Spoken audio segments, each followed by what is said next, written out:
Kekerasan dapat terjadi di mana saja, termasuk di lingkungan perguruan tinggi. Bentuknya tidak hanya kekerasan fisik, tetapi juga kekerasan seksual, pelecehan, perundungan, intimidasi, eksploitasi, dan tindakan lainnya yang merendahkan martabat seseorang.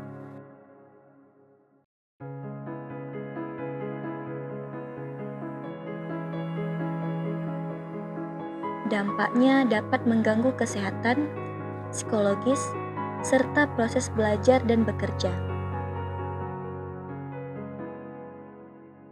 Setiap sivitas akademika memiliki peran untuk mencegah kekerasan.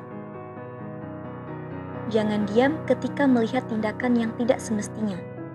Berikan dukungan kepada korban, tunjukkan empati, saling menghormati, hargai perbedaan, dan jangan mentoleransi segala bentuk kekerasan.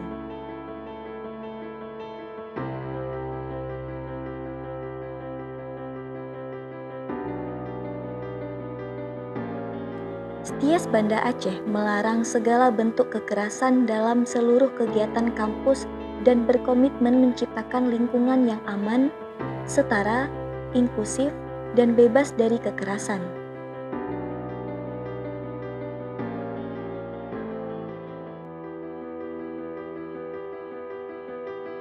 Apabila Anda mengalami, menyaksikan, atau mengetahui dugaan tindak kekerasan di lingkungan Seties Banda Aceh, segera laporkan kepada Satgas Pencegahan dan Penanganan Kekerasan di Lingkungan Perguruan Tinggi melalui email ppkpt@setiasabang.ac.id atau akses halaman pelaporan melalui website setiasabang.ac.id.